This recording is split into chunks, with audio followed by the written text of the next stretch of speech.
Good evening, everyone, and welcome to the Book Club of California's live online program, Fore-edge, Virtuosos of Typography and Book Design. It's a live online presentation by Gloria Kondrup. My name is Kevin Kosick, and I'm the Executive Director of the Book Club of California, and it's my pleasure to welcome you and host this webinar. Tonight, we have more than 275 people registered for this presentation. So for those of you who are new to us, the Book Club of California is a nonprofit, member and donor supported organization dedicated to preserving and promoting the history of the book and the book arts. Oftentimes, we do that with a focus on the literature and history of California and the West. The Book Club publishes limited edition books, a scholarly journal, and keepsakes.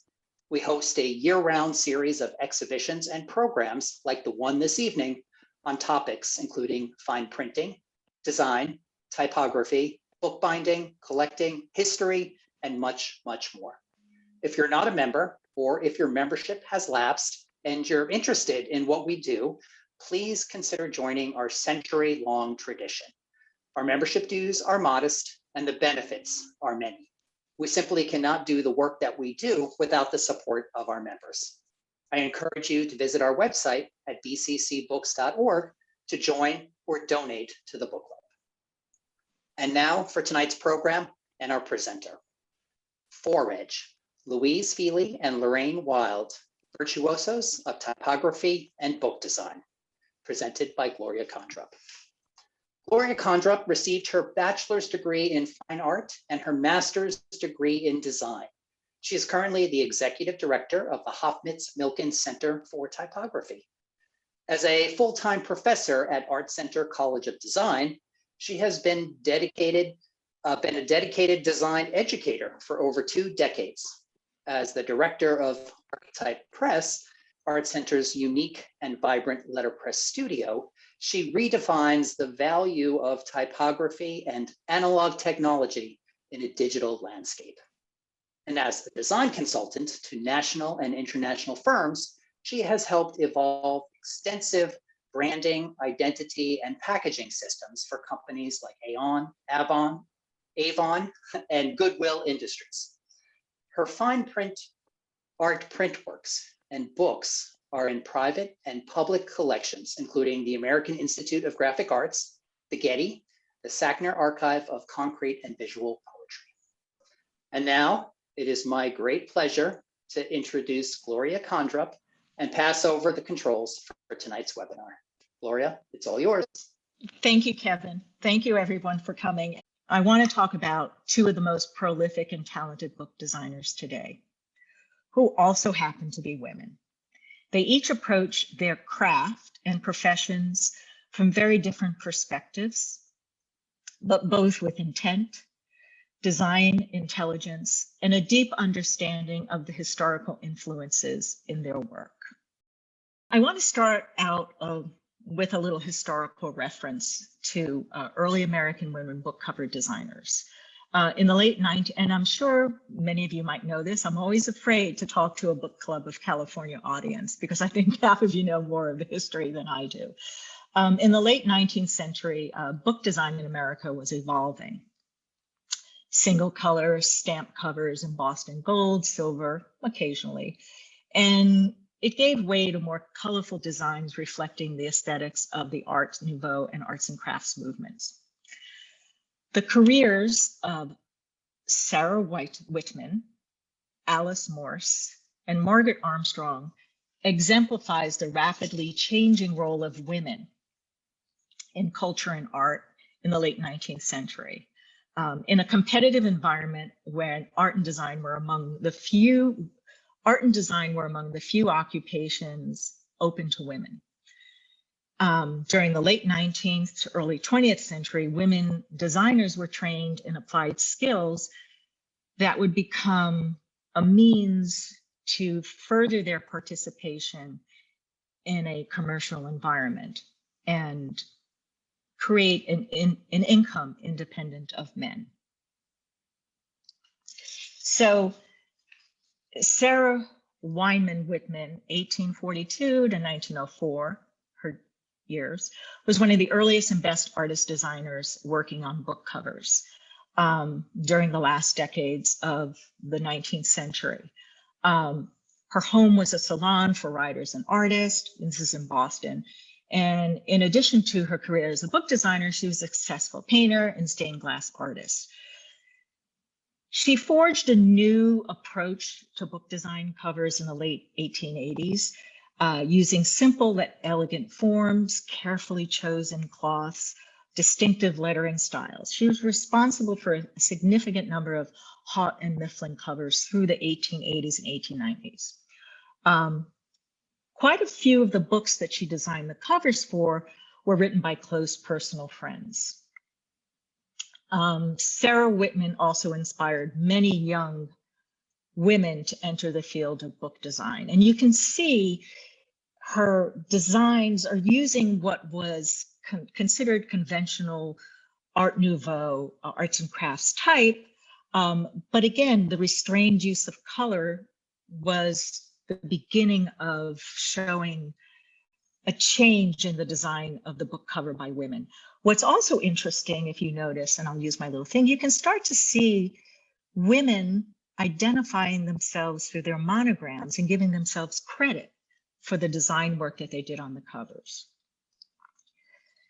Alice Cordelia Morse, this is her work, and My Study Fire is actually a sketch of the final cover that you see in the middle. She studied drawing at the Women's Art School of Cooper Union, and women who graduated, if you were not married, you were able to be placed in local businesses, such as Tiffany and Company. So Alice was actually hired as a stained glass window designer at Tiffany Studios. And she saw the book as something very similar to stained glass. It was a very focused environment where you can create these wonderful designs. So you can see the similarity of and how easy it was for her to go from stained glass design into book cover design. She also definitely incorporates a lot of the characteristics of the arts and crafts movement, Art Nouveau, Rococo, classical periods, and even some Eastern influences. In fact, she was well versed and well studied in her understanding of earlier histories of design. You can see she combines curves of Rococo and with the symmetry and organic feel of Art Nouveau. And again, she was commissioned by prominent publishers of the time to do a lot of work. She left, I think, a lot of her work. She left her work to the Metropolitan Museum of Art. 60 plus of her works can be found. And until 1997, they were unattainable, unfortunately. It was very difficult to find good images of Alice Cordelia Morse's work. Very difficult to find them. Margaret Armstrong was probably the most prolific of early book designers, book cover designers. After Sarah Whitman, she was probably the most influential, and she was extremely prolific. I think she designed maybe close to 250 covers. She developed her own lettering and used cloths that were generally lighter in color than most commonly used. Love finds the way. She was also interested in gathering a lot of motifs from nature. She was, you might say, she was an amateur naturalist at heart. She rendered her work in bold colored inks. She experimented with gold stamping, sometimes using shiny and matte together.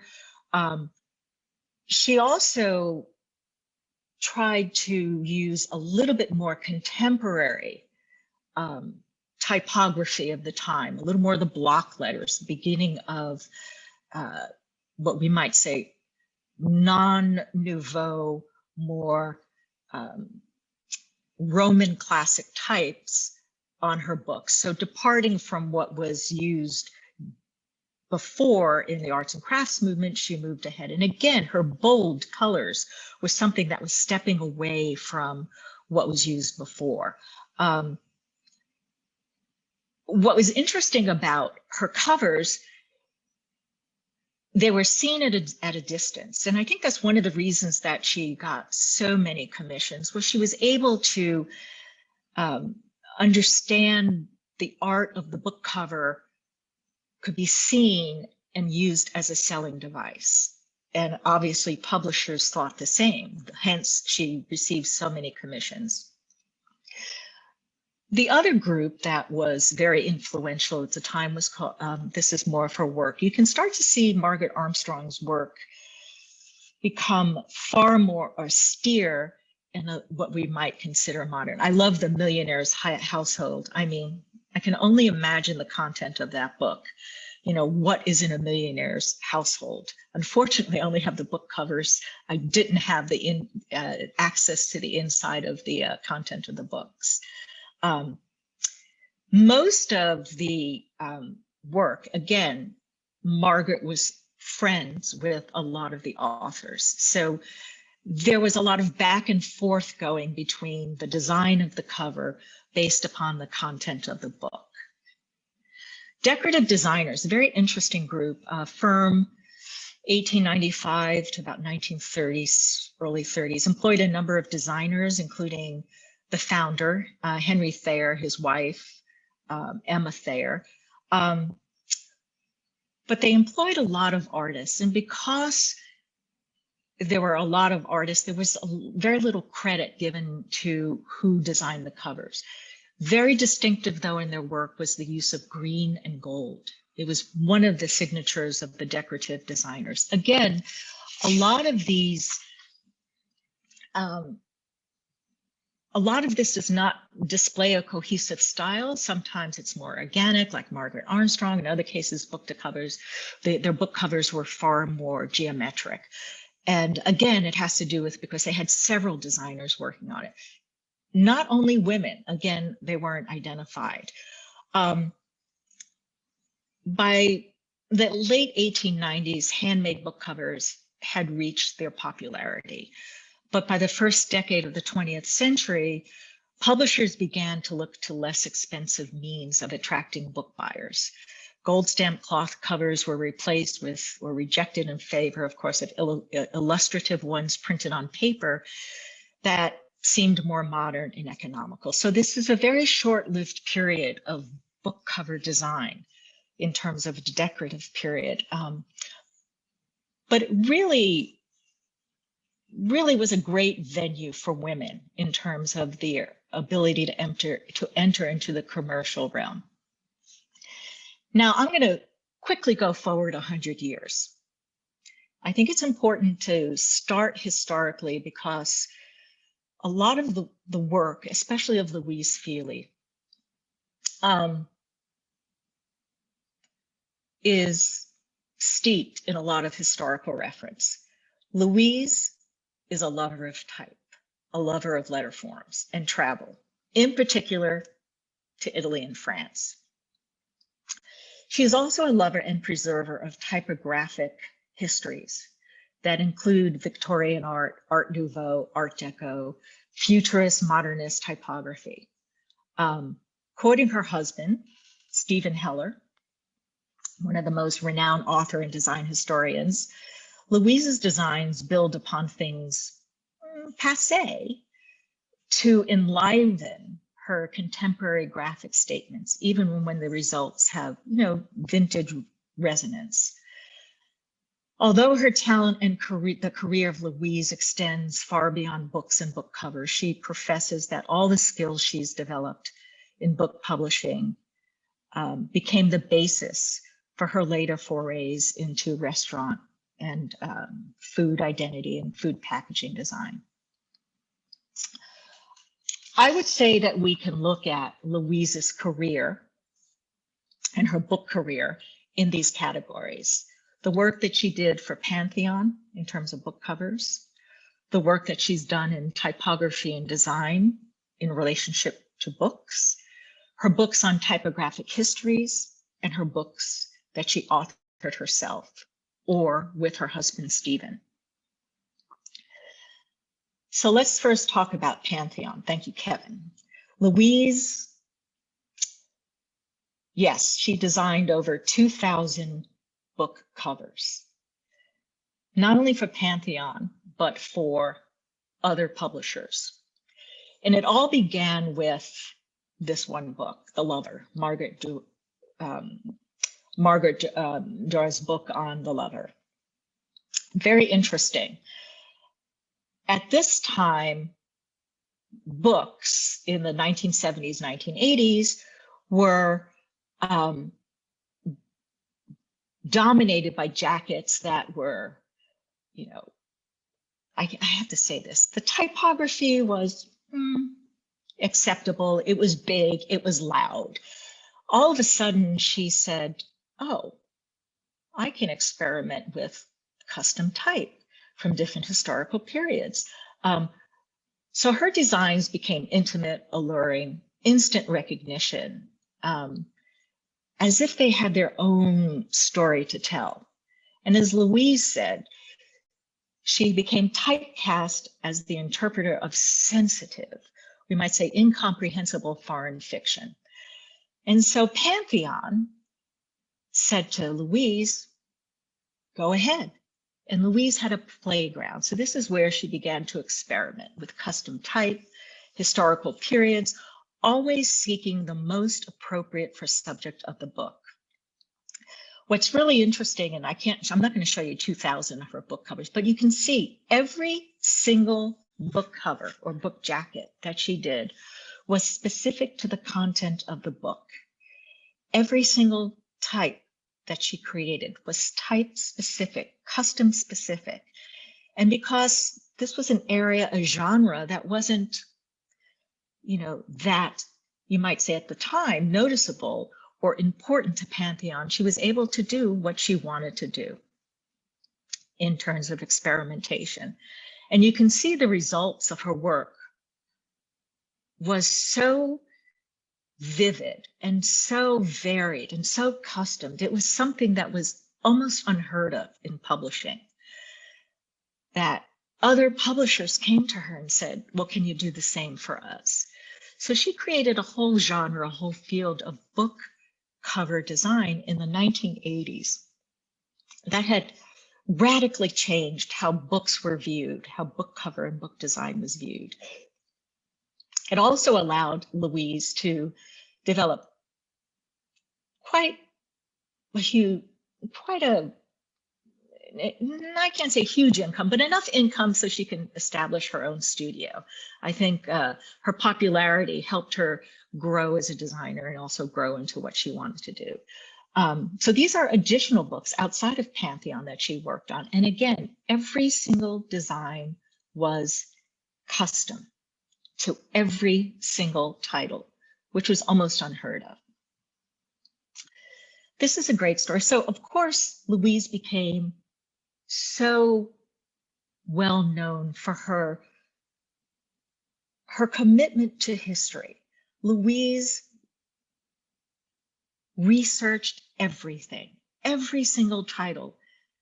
It came from her research of historical type, of wood type, of metal type. This is a series that she did for the country of Italy, going back to Italy again. These are the 10 most popular, actually required reading of Italian novels. And she was hired by Italy to design them specifically individually for each title. The only one I can recognize is The Adventures of Pinocchio. So she researched historical wood type, historical metal type, and each title had its own custom design. What was interesting, so this was presented by the president of Rizzoli to the president of Italy, commemorating the 150th year of Italian unification. I don't know how you can go beyond this. I mean, this to me is an incredible body of work, even beyond the 2000 she's done for Pantheon. So Louise, because of her love of type, her love of history, and her love of travel, was hired to develop these wonderful, incredible books on bistros and restaurants in London, in Paris, in Buenos Aires, in Sonoma, in Marrakesh.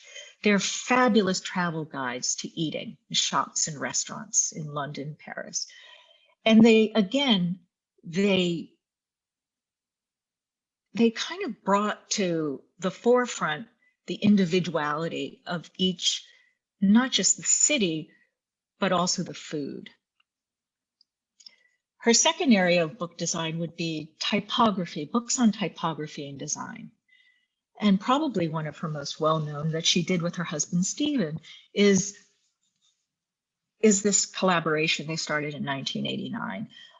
Chronicle published a series of 8 books on Art Deco design and typography that resulted from years of Louise and Stephen combing through flea markets, archives, and private collections to historically document all of the deco types. So it's available, still available in this, it's called, they put them all in one collection of Euro Deco. It's a fabulous, fabulous collection of deco type from Italy, France, London, United States, you know, Dutch modern design, Germany. It's a great resource for those who are interested in typography and those who are designers. Now, this ensued then to a whole series of books to collaborate that addressed all manners of typography, celebrating all different types of typography from scripts. And again, it's through Stephen and Louise's, I think, determination to historically document and celebrate these different modes of typography, from scripts to shadow type. It's very interesting. I mean, again, you can see the historical references to stencil types, slab typefaces. I mean, they're just absolutely invaluable references if you are number one, just a typophile, but also if you're in the design community. And to think that they were, you know, painstakingly put together. The other area that Louise, I think, has really excelled in terms of book design and her love is to document what I would say is vanishing language and vanishing type. These are books that she authored herself, that she, on her travels, she said, you know, it's so important to document languages that appear in our environment. Now, most people would just walk by this and not even know they existed. But she did this for Paris. She did this for Italy. And it's amazing that all of this is valuable and noticeable to Louise. And to perhaps other people it's not. But I think she's done a great service to document how letter forms and type historically had been used in our environments. And she did the same for Barcelona. I'll let you look at this. Most of the types that you see, and I'm just going to go back a little, and what's really interesting is in a lot of her work, because she uses historical reference, these are typefaces that do not exist in our digital environment.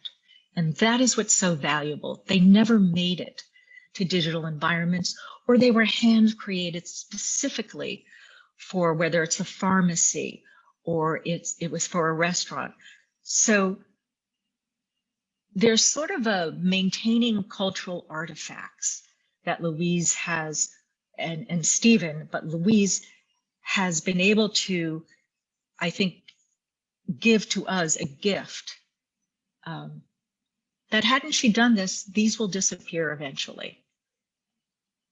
And then you can see, I think this is Louise's monograph. She did a book on Elegantissima. This is what she called it, the design and typography of Louise Fili. So you can really learn about Louise through this monograph. It doesn't bring us to currently everything, but I love this because, of course, it's called elegantissima, it has to be Italian. And Louise will say that she's never forgiven her parents for leaving Italy and coming to America, because she definitely loves Italy. She loves France. Those are the two, but definitely Italy. And she's never forgiven her parents. So, or she says that it was their bad judgment to come to America. Now I'm going to move into Lorraine Wild. Lorraine and Louise are contemporary, but you'll see that they have very different approaches to book design, and their references are very different in terms of how they approach their visual narratives in their book design and what their intentions are. Lorraine, I wanted to show you this because this is Lorraine's portrait of herself. This is the portrait I chose, but then Lorraine contacted me and said, this is how she views herself.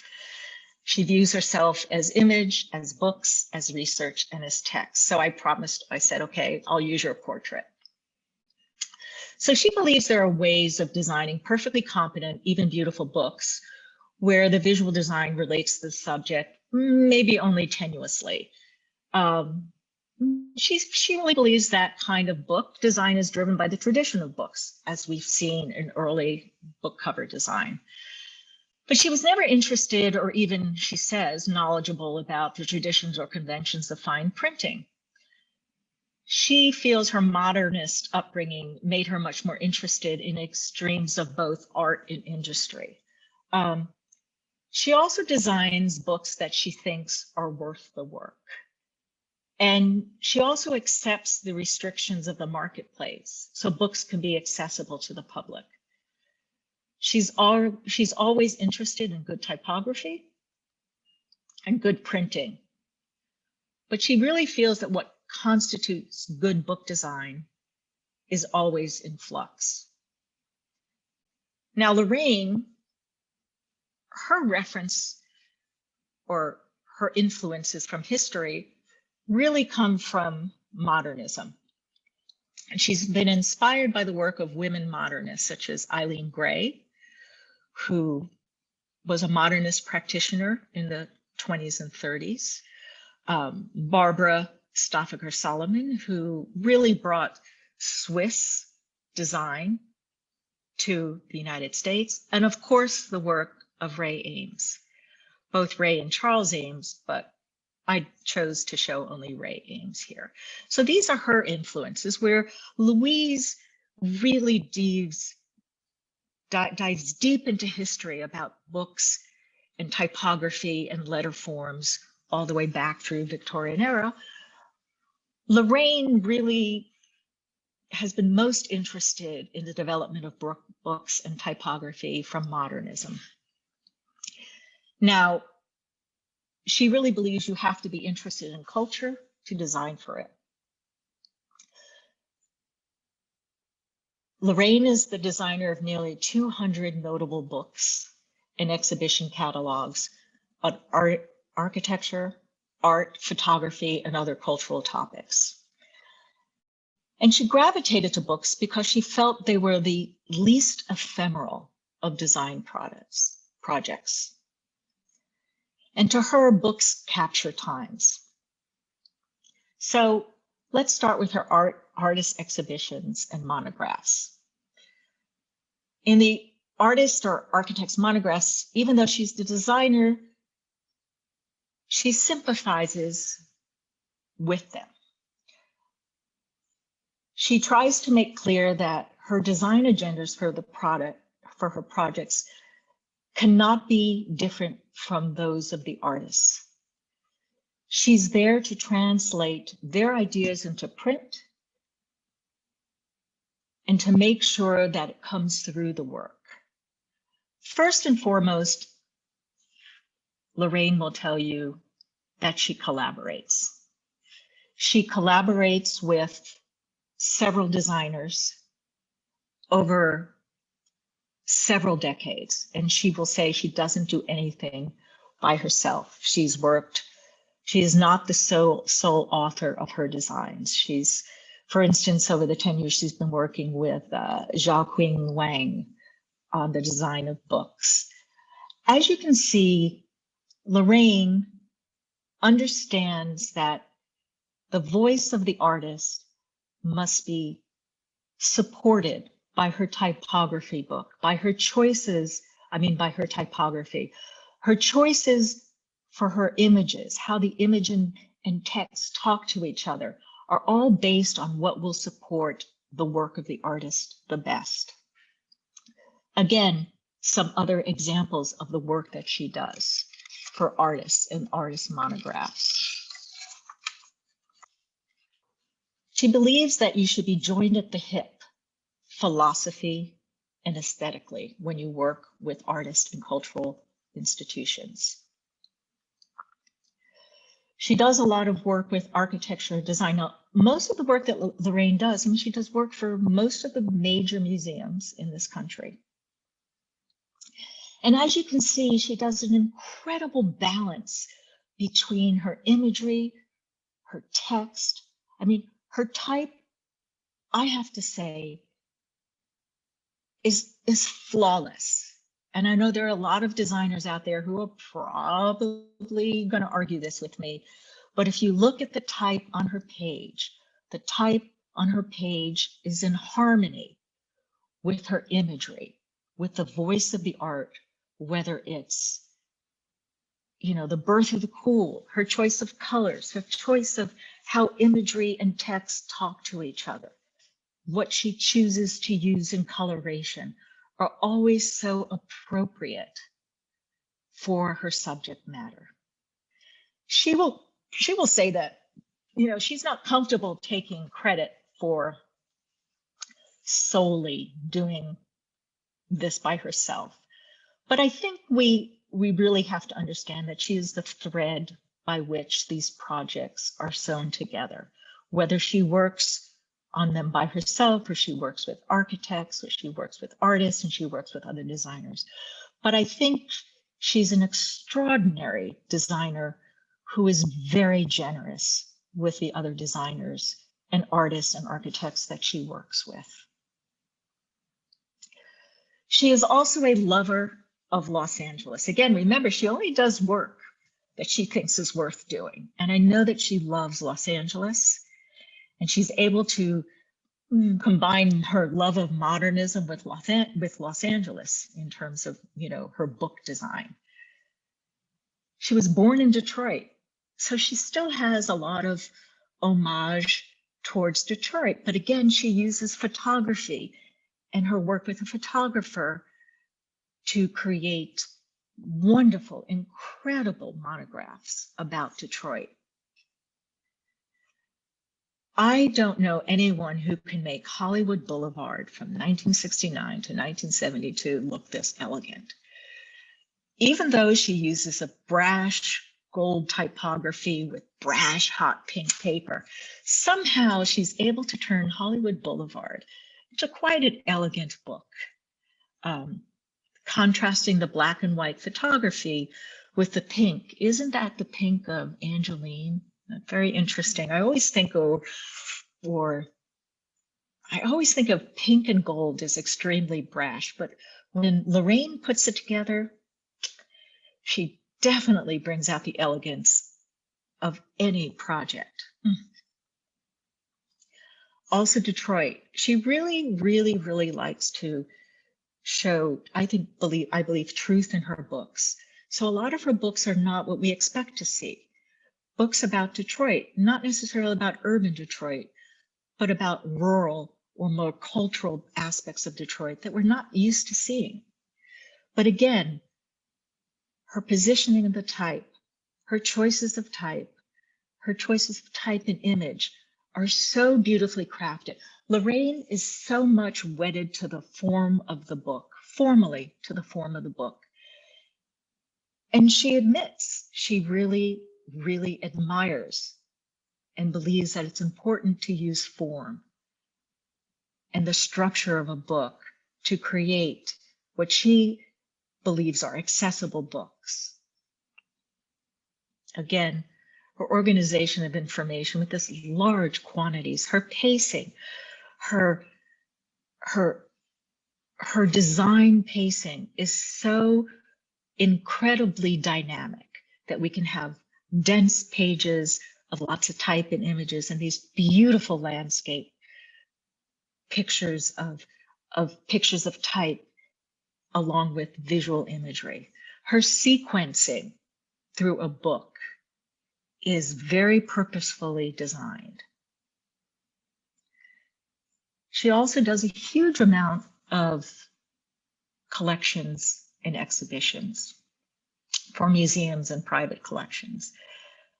What I also want to show is Lorraine understands the importance of quietness sometimes, that the white space is just as important as the typographic space.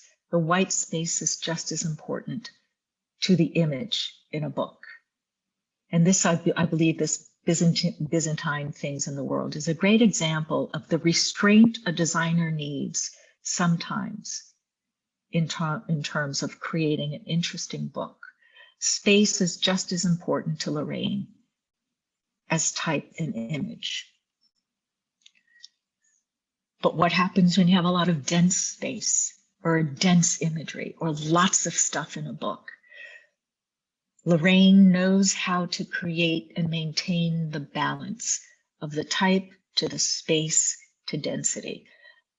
For those of you who know type, you'll understand that and I'm going to bring my little thing, my little cursor here. This is an incredibly crafted, beautiful, beautiful page of type. There is not one flaw in it. And that's what makes Lorraine also one of the most accomplished book designers, that we don't even notice how perfect her typography is. Now I'm going to end on this very interesting, I'm not going to end on this one. She also uses color in a restrained way. Color is used to help us understand depth on a page, or color is used very specifically for an accent on a page, especially when there's a lot of objects in her books. Sometimes her books, especially for collections or exhibitions, are packed with objects and packed with information. How do we use color in a restrained manner to support her objects in her book, to support our understanding of what we need to read, what information we need to get out of these books? This is the one book that, for those of you who are bookophiles, The World from Here, Treasures of the Great Libraries of Los Angeles. And I'm telling you, if you don't have this book, try to find this book. It is one, I think, of the most beautifully designed books that talks about the book, that talks about what are in our, what items are in our libraries here in Los Angeles. Lorraine was asked to do this for LACMA. It is I believe it was LACMA. Yes, it was. It is one of the most comprehensive books ever done about the collections of the libraries, with beautiful imagery and a beautiful design. You can even see how she kind of gave the shadow of what was on the page before to the page after. Lorraine, I just think this is, again, you and your team, I think this is one of my favorite books, The World from Here. So I basically want to thank Louise and Lorraine. Your extraordinary work has transcended the label of designed by women. Thank you. I'm back. That was so incredible. I have 6 pages of notes here. I can go back to any image you want to. I'm sure I left out a whole ton of things about everyone. You know, it's so hard when you talk about the work of your contemporaries. Each one of these women deserves a complete monograph presentation of their work. I hope you understand, I love them both. They both contrast each other so beautifully, and they're both so relevant to the world of typography and design and history and books. I hope I didn't go too fast. People will tell me if I did. I don't have the chat, so you can read the chat. That was brisk. That was great. It kept moving the whole time. That's why I had to scribble down all my 6 pages of notes. And I will say, before we get to some of the chat questions and the comments in the Q&A, that was so incredibly interesting. And again, we debriefed, and I already saw some of these images, but it was still so interesting to see it again and hear you talk about the individuals, people, and work itself, and kind of the inspiration behind some of it. And I love that these incredibly talented women are getting the spotlight and the attention that they deserve. They get a lot of attention. I just didn't think the Book Club of California knew who they were. Not for a book club audience necessarily. So this is great to share these incredible artisans with us, and such a gorgeous presentation that you put together. I think the designer in you is showing there. Well, I had to. I know there are designers out there. I know I had to do something that, if I didn't have good typography and design, I'm in trouble. That's for sure. So ask away. Go ahead, ask questions. It was great. So first, you know both of the subjects for tonight, Louise and Lorraine. You know them personally. Briefly. I don't know them. I know Louise a little bit better than Lorraine, but I know them like everyone else through their work. I have conversations with them, but I'm not intimate with them. We've never worked together. Oh, that was the question that I was getting at. Have you worked with them, collaborated on something with either of them? Both have spoken for me, both designers. I think I'm a closet admirer. Now they know I'm out of the closet. I'm one of these admirers, I'm definitely an admirer of their work, but it's almost, I become like a child around them, like, ooh, I really like you, and I think your work is magnificent. No, in all seriousness, I think that they've done a great service for the elevation of design. Commercially, both are very different in their approaches, but they're very similar in their love of what we're doing and the intensity by which they do it. They're all about detail, both of them. There's a great line from the movie Taken, Liam Neeson, this guy from the Stasi goes, it's the detail, it's all in the detail. And it is in the detail. So ask some more questions. So where do you think, or what do you know about where their inspiration comes from for all of the work? Louise, you mentioned their determination. Definitely. Louise is a lover of letters and typography, and she's an historian. She goes to Europe. She finds archives. She goes and she photographs the streets, the type in the streets. She is a lover. That's why I started with Louise, because of her connectivity to Victorian, to Art Nouveau, to Art Deco. She loves the history of letterforms and type and what is still there that we don't know about. Lorraine is a modernist, as I showed you. Her inspiration comes from the incredible talent of modernism and the women who were involved in the beginning of modernism. So they both have a great deal of reference back to history, but different eras and different ways that they use it. That's all. Yeah, someone just noted in the chat, what a perfect pairing of two people to focus on, because they're so different in their approaches and their legacies and their impact. I love that you. I love that for Louise, you focused on like the celebration and the documentation of type and of what she sees, and that's incredible and all and of important her for us to have. Yeah, and all of the letter forms you see on her book covers, that's all done by hand. She customizes. She might have a reference to a vintage type, but she starts with the hand. And I think she started at Herb Llewellyn And that's what she understood, the importance of understanding the letter form. And Lorraine Wild, got her MFA from Yale. So that's where the modernism, I think, really, gets comes from. Yeah. Well, what I love about Lorraine's work is that it's unlike Louise's, which in a way is instructional, right? Louise is like teaching you and showing these examples and documenting history and looking at this. And Lorraine's, and she authors her books too. Yeah.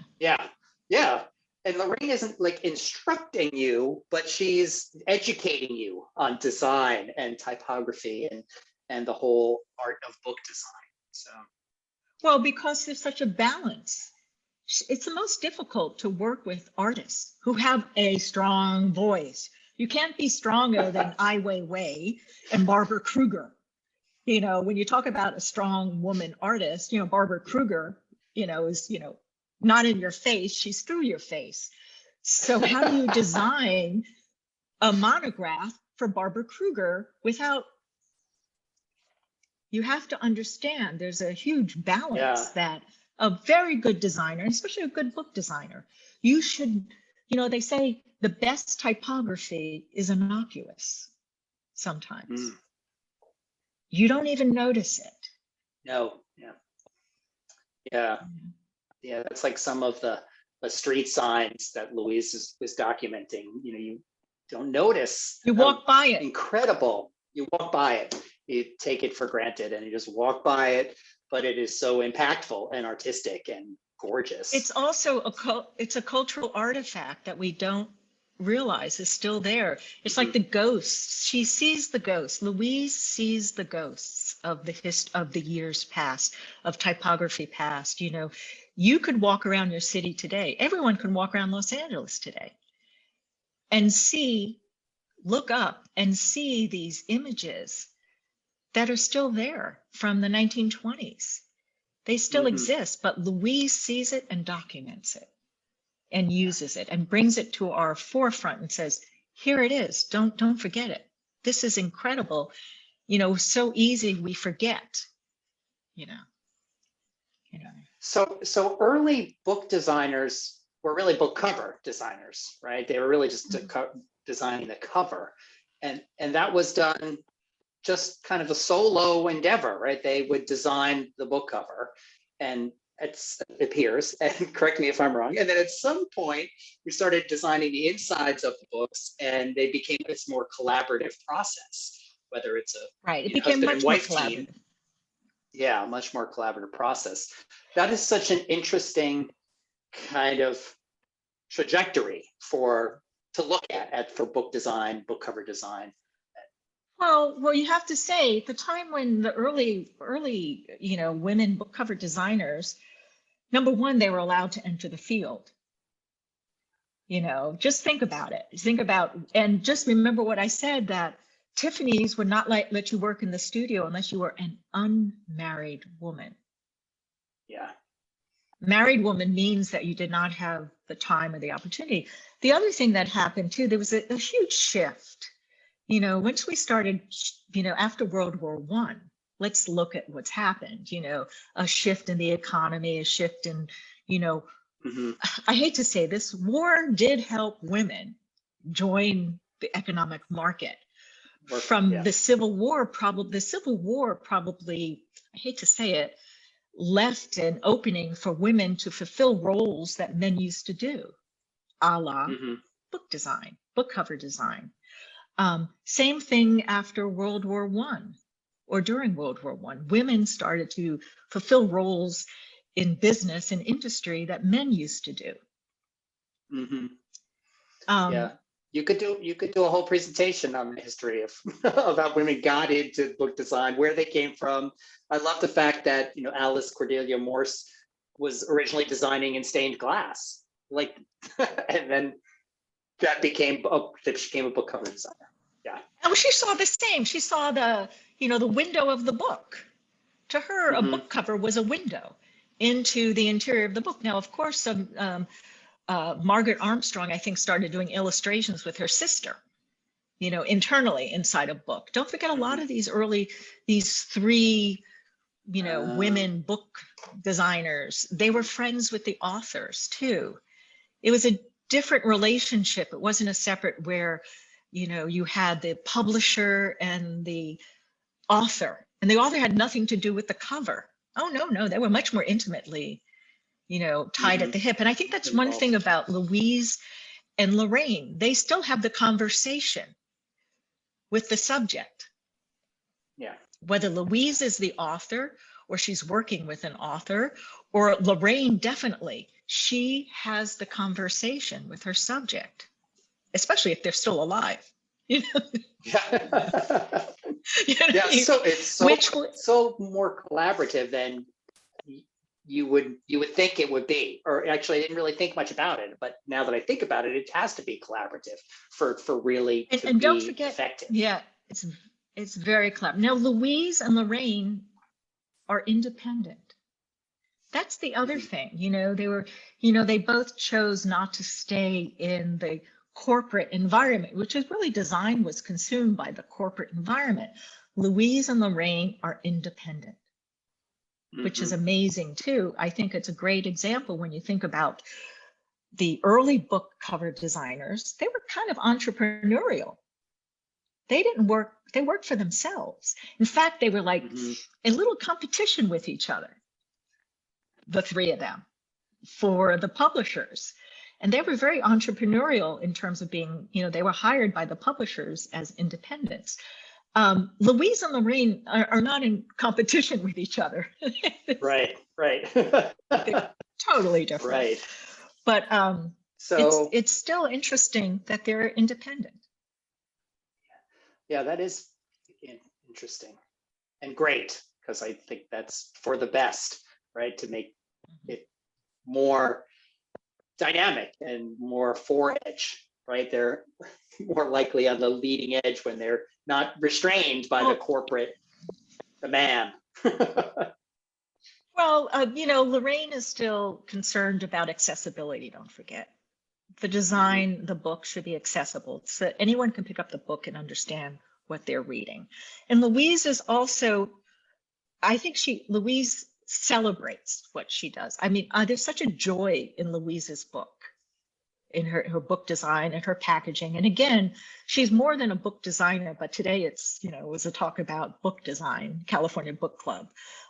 Both women, do more than just books, but I wanted to focus on their book design. I think that was very important. So, anyway, we're at the top of the hour, but there's a couple of other questions I'm going to sneak in here before we wrap up. You can sneak in. Someone said we could listen to a whole nother hour of this if you wanted to stay. That was in the chat. Wait, I haven't even walked around the type center yet. If they really want to see type, I can just take my computer and walk into the archives, by the way. I'm sitting in the typography center, if people want to know. And I can just take the computer and go, let's open the drawers of the archives if you really want to see some nice typography work. This was in regards to Louise. This comment says, her sense of design is brilliant. She worked with my dear friend Louise to create the two Italy books. Louise has lived and guided throughout Italy for over 40 years. Can you say anything about, do you know anything about that collaboration? Louise, I don't know about the collaboration, but I know Louise is about also collaboration. And now what if, the books on, Italy. She lived in Italy for over 4 years. Oh yeah, but the Louise, if she could, would be living in Italy. Yeah. Absolutely. So she goes to Italy quite often, and when she's in Italy, she definitely works with designers and archivists and collectors. She's very well known in Italy too. So I'm not quite sure. Louise will spend a lot of time with other people to develop her work. She doesn't work in a vacuum. She really relies on the knowledge of contemporaries and people who know more than she does and who can show her, something. Yeah. I can imagine she has lots of contacts and confidants and collaborators I'm just so happy that she didn't. I mean, I'm just so happy that she didn't say, no, you can't talk about me. You know, I mean, on Zoom, you know, she could have said, no, I don't want you talking about me. Uh-oh. Because I'm always worried that I'm going to say something about either woman that they're going to go, nah, I don't like what she said, you know. So this is a book club audience, and many others Mhm. attended tonight. So it wouldn't be a book club presentation if we didn't talk about the collectability for people who wanted to go out and get some of these books or collect Yes. some of their work. Yes. Can you talk a little bit about how they would do that, how easy it is to do that? I think you mentioned there is no like catalog raisonné for either of them. Well, Louise now has her Elegantissima is her catalog raisonné. Most of the, you know, you can go to their websites. They both have websites. You can put it in the chat room. LouiseFili.com and Lorraine is greendragon.com. Lorraine has, if MoMA, LACMA, all the museums have her books, then they're still at Rizzoli, might have Louise's books too.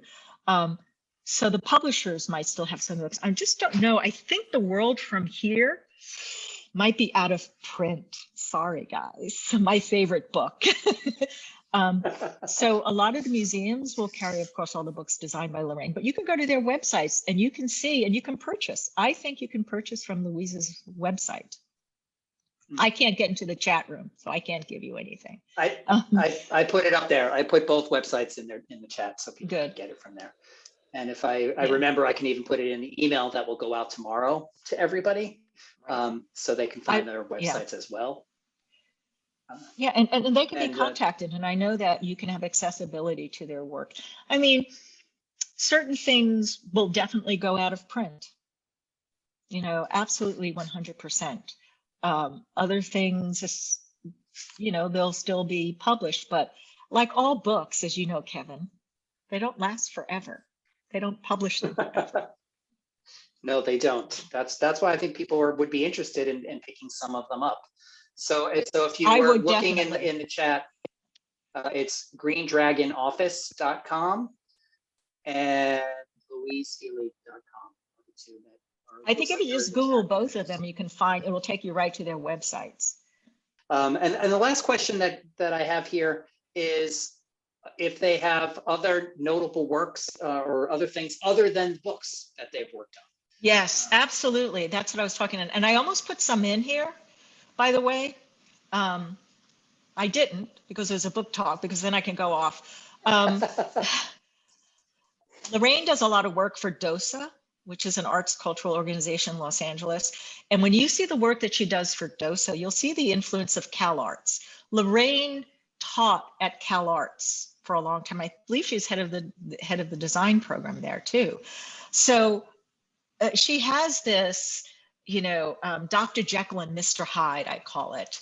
You know, her sensibility when she does her book design is very different than the other design work that she does too, outside of the book that she does for museums and architects and artists. So you'll see that on her website. And Louise Fili now is known less for her book work than she is for her packaging and restaurant work.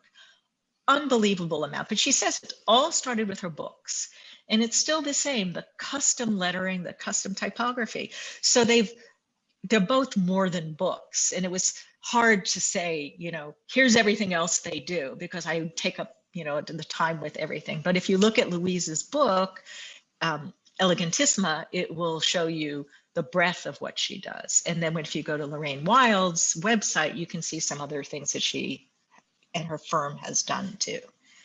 Yeah, it's not just books. Great. Yeah, well, that was a leading question. I knew the answer. I wanted you to share that with everyone else. Thank you. No, they're both multi-talented, you know. But so if there's any more questions, again, I think that's the majority of the questions. There's a ton of, this is great, fabulous program. Amazing presentation. Thank you. Beautiful presentation. Thank you. Wonderful and so inspiring. That's what we like to hear. Good. Well, I hope people understand who aren't members of the book club. I mean, don't think of it as you're helping them to expand.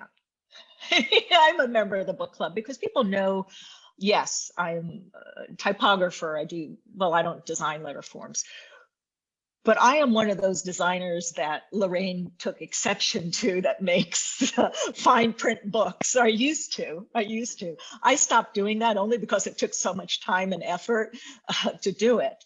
The Book Club of California is so valuable. Again, I value the historical importance of the book club.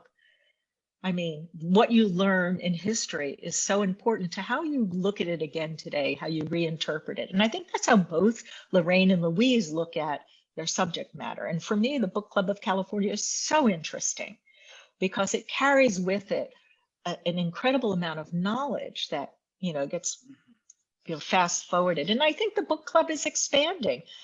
I mean, it's not about what we think about traditional book design. You'll see, Kevin, don't worry, I'm going to bring some book design to you. You're going to go, why did we ask Gloria to do this? Bring it. But I do want to thank you for that nice little shout out to the book club there. That was unplanned. No, I'm a member. I didn't do this because I am a member of the California Book Club, the Book Club of California. Definitely. I just want to let everyone know that it's a growing organization and it's different than one thinks it is. It's a great organization that needs as much support as possible. So my pleasure. Thank you for that. And I'll just again give everybody our website in case they want to find out more, bccbooks.org. We're going to try to wrap up now. And to do that, I'm going to, of course, thank you, Gloria. This was incredible. We could talk for hours more, and I hope you and I will at least, and maybe we'll get you back for another presentation on something. Well, do you know how difficult it was to edit this down? Yeah. You probably had 4 hours worth of content that you had to shrink into an hour for us, and we appreciate. And what I forgot to say. Go ahead. Things that I forgot to say about each woman. I just have to say, to you and to a few of the people who are still here, those of you who know me, I never look at the work that I do. If you can say that was done by a woman, I used to say, shoot me. Because it's just not the way I look at design. I look at the world. I look at the world through very neutral eyes. And so I have to say there's a certain amount of importance I give to, women designers. And I hope one day we don't have to have that separation. We have to, say this is Women's History Month. This is, it's still a struggle. And I am the first to admit it. It's still not as equal in whatever your struggle is, we're still have a sense of being categorized, which I find hopefully one day we'll just look at a book and go, isn't this a great looking book? The person who designed this book was extremely talented, Right. That's I think we all want that day. That's all I want is this person did a fabulous book design. And that's how we should look at it, but not yet. Yeah. That's the perfect ending. That's the perfect takeaway for everybody. So thank you for that. And thank you for this great presentation. And thank you for everyone who attended. Thank you. It's been a very humbling experience for me. I'm humbled and pleased that I was able to do this for you. Thank you. Well, I'm grateful that you did it, and we as an organization are honored to have you. This was terrific. So thank you again, everyone, for joining us. I hope you all have a wonderful evening. Parting thought, someone said they just got it on eBay, I think, or Amazon. Speaker's favorite, the book to get if you don't already have it, The World from Here. So check it out. Thanks, everyone. Thank you. Be well and take care of yourself. Thanks. Thanks, Kevin. Bye. Bye now.